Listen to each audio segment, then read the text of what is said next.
আজকে আপনাদেরকে video professional মানে ভয়েস এডিটিং করে দেখাবো। দেখেন এটা হচ্ছে আমার আগের ভয়েস। এই জন্য আরবিতে পড়তে হইতেছে, কারণ আপনারা সিলেট মানেই তো লন্ডন, ঠিক না? এটা হচ্ছে আমার এডিটিং করার পরের ভয়েস। এই জন্য আরবিতে পড়তে হইতেছে, কারণ আপনারা সিলেট মানেই তো লন্ডন, ঠিক না? তার মানে আপনারা বুঝতেই পারছেন আজকে আপনাদেরকে একটি প্রফেশনাল মানের ভয়েস এডিটিং করে দেখাবো। যে কোনো ভিডিওর আপনি ভয়েস কিন্তু এক ক্লিকে এডিটিং করতে পারবেন। এই কাজটি করতে হলে আমাদেরকে দুইটি অ্যাপ্লিকেশনের প্রয়োজন হবে। সর্বপ্রথমে আপনারা চলে আসবেন গুগল প্লে স্টোরে। গুগল প্লে স্টোরে চলে আসার পরে আমি এখন চলে দেবো সার্চ বারে। সার্চ বারে গিয়ে এখানে লিখে দেবো ক্যাপকাট। ক্যাপকাট লিখে দেওয়ার পরে দেখেন আমাদের সামনে অ্যাপসটি চলে আসছে। আপনারা এই অ্যাপসটিকে ইনস্টল করে নেবেন। তারপরে এখন আমাদেরকে আরেকটি অ্যাপস সার্চ দিতে হবে। এখন লিখে দেবো MP3 লিখে দেওয়ার পরে দেখেন আমাদের সামনে কিন্তু অনেক ধরনের অ্যাপস শো করবে। তারপরে আপনারা এই অ্যাপসের লোগোটা দেখে এই অ্যাপসটাকে ইনস্টল করে নেবেন। মূলত আজকে আপনাদেরকে এই দুইটি অ্যাপস এবং গুগল ক্রোমের সাহায্যে কিন্তু আজকে আপনাদেরকে একটি প্রফেশনাল মানের ভয়েস এডিটিং করে দেখাবো।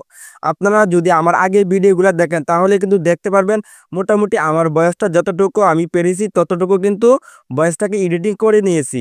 আজকে যদি আপনারা এই ভিডিওটা সম্পূর্ণ দেখেন তাহলে আশা করি আপনারা খুব সহজে আমার মতো এই ধরনের প্রফেশনাল মানে ভয়েস এডিটিং করতে পারবেন। যে কোনো ভিডিওর ভয়েস এডিটিং করতে পারবেন। অ্যাপসগুলো ইনস্টল করা হয়ে গেলে আপনার এখান থেকে বাহির হয়ে যাবেন। বাহির হয়ে যাওয়ার পরে আপনি আপনার ক্যাপকাট অ্যাপসটিকে ওপেন করে দিবেন। নিউ প্রজেক্ট এই অপশন পর টাচ করবেন। টাচ করার পরে আপনি যেই ভিডিওটাকে আপনি ভয়েস এডিটিং করতে যাচ্ছেন এখান থেকে আপনি একটি ভিডিও সিলেক্ট করে নেবেন। আমি এই হুজুরের ভিডিওটি সিলেক্ট করে নিচ্ছি, তারপরে অ্যাড করে নিলাম। অ্যাড করে নেওয়ার পরে দেখেন এখন কিন্তু এই ভয়েসটা কেমন আমি আপনাদেরকে শুনিয়ে দেখাচ্ছি। এই জন্য আরবিতে পড়তে হইতেছে, কারণ আপনারা সিলেট মানেই তো লন্ডন, ঠিক না? আপনারা দেখতে পাচ্ছেন এই ভয়েসটা কিন্তু একদমই কোয়ালিটি খারাপ। আজকে আপনাদেরকে এই ভয়েসটাকে আমি আপনাদেরকে এডিটিং করে দেখাবো। আপনার সর্বপ্রথমে আপনাদেরকে এই ভিডিওটাকে আপনি এডিটিং করে নেবেন, কাটছাট করে নেবেন, কালার ইফেক্ট এগুলো কিন্তু আপনারা খুব সহজে ব্যবহার করে নেবেন। কিন্তু আপনি এখানে কোনো প্রকার মিউজিক সাউন্ড ইফেক্ট এইগুলো আপনি কোনো কিছু ব্যবহার করবেন না। এইগুলো ব্যবহার করবেন আপনি ভয়েসটা এডিটিং করার পরে। আর অবশ্যই এই ভিডিও ভলিউমটাকে কিন্তু আপনি একদম হাই করে নেবেন। আমি ভিডিওর উপর টাচ করলাম। টাচ করার পরে দেখবেন আমি একটু এদিকে চলে আসলাম। এদিকে চলে আসার পরে দেখেন ভলিউম আছে, আমি এই ভলিউম অপশন পর টাচ করলাম। টাচ করার পরে আমি একদম 1000 করে নেব। 1000 করে নেওয়ার পরে ঠিক অপশন পর টাচ করে দিলাম। এখন আপনারা শুনেন এই ভয়েসটা কিন্তু কতটা হাই কোয়ালিটি হয়ে গেছে, মানে ভলিউমটা বেড়ে গেছে। তারপরে এখন আমাদেরকে এটাকে ডাউনলোড করতে হবে। উপরে দেখেন অপশন আছে এক্সপোর্ট, আমি এটার উপর টাচ করবো। দেখেন আমি চাইলে কিন্তু এখানে ভিডিওর কোয়ালিটিটাকে বাড়িয়ে দিতে পারি। আমি এখানে 4K করে দিলাম আর এটাকে আমি 50 রেখে দিলাম। রেখে দেওয়ার পরে আমি এখন এক্সপোর্ট করে নেব। ডাউনলোড হয়ে গেলে আমরা এখান থেকে বাহির হয়ে যাব। আমরা এখন চলে যাবো আমরা যে অ্যাপসটিকে ডাউনলোড করেছি MP3, আমরা এটার মধ্যে টাচ করে দেবো। এটার মধ্যে টাচ করে দেওয়ার পরে দেখেন আমাদের সামনে কিন্তু এটা শো করেছে। অনেকেই হয়তো জানেন না এটা দিয়ে কি কাজ করতে হয়। এটা দিয়ে আমরা মূলত ভিডিও থেকে ভয়েস থেকে আলাদা করব। আমি এটার উপর টাচ করলাম। টাচ করার পরে আমাদের সামনে ভিডিওটা কিন্তু চলে আসবে। আমি এই ভিডিওর অপশনের উপর টাচ করব। টাচ করার পরে দেখেন এখানে কিছুক্ষণ লোডিং নিবে অথবা আপনি এটার মধ্যে টাচ করবেন। এটার মধ্যে টাচ করার পরে দেখবেন কিছুক্ষণ কিন্তু এখানে লোডিং নিবে। কিছুক্ষণ লোডিং নেওয়ার পরে কিন্তু আমাদের ভয়েসটা কিন্তু আমাদের সামনে প্লে হয়ে যাবে। আপনাদের ডাউনলোড করতে হলে এই ওপেনের মধ্যে টাচ করে দেবেন। এখানে দেখেন 3টি অপশন আছে, আপনি মাঝের অপশনের মধ্যে টাচ করবেন। টাচ করার সাথে সাথে কিন্তু আপনাকে আপনার ভিডিও ফাইলে নিয়ে যাবে, ফাইল ম্যানেজারে নিয়ে যাবে। দেখেন এটি কিন্তু অলরেডি আমাদের এখানে ডাউনলোড হয়ে গেছে। এখন আমি আপনাকে একটু শুনিয়ে দেখাচ্ছি আসলে এটা কেমন। এই জন্য আরবিতে পড়তে হইতেছে। দেখেন এটা কিন্তু আমাদের শুধু খালি এখন ভিডিও থেকে ভয়েসটা কিন্তু আমি আলাদা করেছি। এখন আপনাদেরকে এই ভয়েসটাকে এডিটিং করে দেখাবো। আমি এখন এখান থেকে বাইরে হয়ে যাব। আপনারা সরাসরি চলে আসবেন আপনাদের ফোনে গুগল ক্রোমে চলে আসার পরে এখানে আপনি এসে লিখে দিবেন অ্যাডোবি পডকাস্ট লিখে দেওয়ার পরে দেখবেন আপনাদের সামনে 5টি বলে একটি ওয়েবসাইট শো করবে। এই ওয়েবসাইটের উপর একবার টাচ করবেন। ওয়েবসাইটের উপর টাচ করার পরে দেখবেন আপনাদেরকে কিন্তু এরকম একটি ইন্টারভিউ নিয়ে আসবে। আর গুগল ক্রোমে এসে কাজ করতে হলে অবশ্যই আপনাকে ইন্টারনেট কানেকশন রাখতে হবে।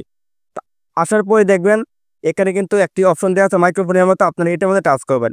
আর যদি আপনি ল্যাপটপ কম্পিউটার ব্যবহার করেন তাহলে আপনি নিচেরটার মধ্যে টাচ করবেন। আমি এটার মধ্যে টাচ করে দিলাম। এটার মধ্যে টাচ করে দেওয়ার পরে দেখবেন আমাদেরকে কিন্তু তারা এরকম একটি ইন্টারভিউ নিয়ে আসবে। তারপরে দেখেন নিচে এখানে অপশন আছে ফাইল, আমি এটার মধ্যে টাচ করলাম। এখন চাইলে আপনি এখান থেকে ক্যামেরা দিয়ে শ্যুট করে কিন্তু আপনার ভয়েসটা নিতে পারেন, রেকর্ডিং করতে পারেন অথবা আপনার ফাইল থেকে আনতে পারেন। আমি ফাইল থেকে নিয়ে আসবো। দেখেন ফটো অ্যান্ড ভিডিও এটার মধ্যে টাচ করে দিলাম। টাচ করার পরে এখন আমি উপরে দেখেন একটি অপশন আছে অডিও, আমি এটার উপর টাচ করব। টাচ করার পরে দেখেন আমাদের সামনে অডিওটি কিন্তু চলে আসছে। আপনাদের ফোনে যতগুলো অডিও আছে সবগুলো কিন্তু এখানে শো করবে। আমার ফোনে একটি অডিও আছে মাত্র, আমি ডাউনলোড করলাম। আমি এটার উপর টাচ করে দিলাম। তো এরপর টাচ করে দেওয়ার পরে দেখেন আমার এই যে কিন্তু অলরেডি সিলেক্ট হয়ে গেছে। এখানে কিন্তু তারা অলরেডি জেনারেট করা শুরু করে দিয়েছে, কিছুক্ষণের মধ্যে কিন্তু তারা আমাদেরকে এটা কিন্তু কাজটি সম্পূর্ণ করে দিবে। আর অবশ্যই এখানে কিন্তু আপনি 30 মিনিটের বেশি কিন্তু আপনি এখান থেকে ভয়েসটাকে ইনহেন্স করতে পারবেন না, এডিটিং করতে পারবেন না। অবশ্যই আপনাকে এখানে 30 মিনিটের নিচে করতে হবে। যদি আপনার ভিডিওটা 30 মিনিটের বেশি হয় তাহলে আপনি 30 মিনিট রেখে তারপরে প্রথম একটা ভয়েস এডিটিং করে নেবেন, তারপরে 30 মিনিটের পরে আপনি আবারও একটা ভয়েস এডিটিং করে নেবেন। এরকমভাবে কিন্তু আপনারা খুব সহজে এডিটিং করতে পারবেন। আর আমাদের কিন্তু এত বড় ভিডিও হয় না, যাই হোক আপনারা খুব সহজে কাজটি করতে পারবেন। তারপরে দেখেন আমি এখন আপনাদেরকে শুনিয়ে দেখাচ্ছি আসলে আমার অডিওটা কেমন হয়েছে। এখন আমি আপনাদেরকে অডিওটা প্লে করে দেখাচ্ছি। এই জন্য আরবিতে পড়তে হইতেছে। আপনারা সিলেট মানেই তো লন্ডন, ঠিক না? কেন আমি রেখে আসছি, তো আমি ছিলাম তো। দেখতে পাচ্ছেন এটা হচ্ছে আমার এডিটিং করার পরে। আর এখন আপনাদেরকে শোনাবো আমি এডিটিং করার আগে কিরকম ছিল। এই জন্য আরবিতে পড়তে হইতেছে, কারণ আপনারা সিলেট মানেই তো লন্ডন, ঠিক না? তার মানে আপনারা বুঝতেই পারছেন এই ভিডিওটা কতটা ইনহ্যান্স তারা করে দিয়েছে। এখন আমাদেরকে ডাউনলোড করতে হবে। ডাউনলোড করার জন্য নিচে দেখেন কিন্তু ডাউনলোডের অপশন আছে, আমি এটার উপর টাচ করব। টাচ করার সাথে সাথে দেখুন উপরে একটা ডাউনলোডের আইকন চলে আসবে, আমি এটার উপর টাচ করব। এটার উপর টাচ করার পরে দেখবেন এখানে কিছুক্ষণ লোডিং নেওয়ার সাথে সাথে কিন্তু ডাউনলোড হয়ে গেছে। মাত্র 2 MB খরচ হয়েছে আমার এটা ডাউনলোড হইতে। এখন আপনাদেরকে আমি ফাইলে গিয়ে শোনাবো আসলেই আমার এটা ডাউনলোড হয়েছে কিনা। এই জন্য আরবিতে পড়তে হইতেছে, কারণ আপনারা সিলেট মানেই তো লন্ডন, ঠিক না? দেখতে পাচ্ছেন খুব সহজে কিন্তু আমি ডাউনলোড করতে পেরেছি। এখন আমি চলে যাবো ক্যাপকাটে। ক্যাপকাটে আসার পরে দেখেন নিচে কিন্তু আমাদের ভিডিওটি শো করছে, আমি এটার উপর টাচ করে দেবো। ভিডিওটার মধ্যে টাচ করার পরে এখন চাইলে আপনি আপনার মিউজিক ব্যবহার করতে পারেন, যে কোনো ধরনের সাউন্ড ইফেক্ট ব্যবহার করতে পারেন। এখন আপনি যা ইচ্ছে তাই ব্যবহার করতে পারেন। এখন আমি আমার এই ভয়েসটাকে এনে এখানে এক্সপোর্ট করে দেবো। নিচে দেখেন একটি অপশন আছে অডিও, এটার উপর টাচ করবো। টাচ করার পরে আমরা সর্বপ্রথম চলে যাবো সাউন্ড, এটার মধ্যে টাচ করবো। টাচ করার পরে আমাদেরকে কিন্তু তারা এরকম একটা ইন্টারভিউ নিয়ে আসবে। তারপরে আমরা এই ফাইল এটার মধ্যে টাচ করব। টাচ করার পরে এই ডিভাইস এটার মধ্যে টাচ করব। তারপরে দেখেন আমাদের এখানে কিন্তু 3টি অডিও চলে আসছে। 2টি অডিও হয়েছে আমার এই ভিডিওর, দেখেন এটা হচ্ছে আমার আগের, আর দ্বিতীয় নম্বরটা হচ্ছে আমার এডিটিং করা। এটাকে আমি অ্যাড করে নেবো। অ্যাড করতে হলে এই প্লাস আইকন এটার মধ্যে টাচ করব। টাচ করার পরে দেখেন এটা কিন্তু এখানে এসে অ্যাড হয়ে গেছে। আমার আগের ভিডিওর ভয়েসটা কিন্তু আমি রিমুভ করি নাই। আমি ভিডিওর লেয়ারের উপর টাচ করব। টাচ করার পরে আমি আগের ভয়েসটাকে একদম 0 করে দেবো। দেখেন আমি 1000 থেকে একদম 0 করে দিচ্ছি। একদম 0 করে দেওয়ার পরে কিন্তু আমাদের এডিটিং করা ভয়েসটা কিন্তু শুনতে পারবো। এই জন্য আরবিতে পড়তে হইতেছে, কারণ আপনারা সিলেট মানেই তো লন্ডন, ঠিক না? কেন আমি রেখে আসছি। তার মানে আপনারা বুঝতেই পারছেন আজকে এই ভিডিওটা আপনার জন্য কতটা উপকৃত হয়েছে। যদি ভিডিওটি দেখে ভালো লাগে তাহলে ভিডিওতে কি লাইক করবেন, আর অবশ্যই কমেন্ট করে আপনার মতামতটি জানাবেন। চ্যানেলে নতুন দর্শক হয়ে থাকে চ্যানেলটি সাবস্ক্রাইব করে দিবেন। ক্যাপকাট সংক্রান্ত আমার চ্যানেলে আরও অনেক ধরনের ভিডিও আছে, আপনারা যদি ওই ভিডিওগুলো দেখেন তাহলে কিন্তু আপনি ক্যাপকাট দিয়ে প্রফেশনাল মানে ভিডিও এডিটিং করতে পারবেন।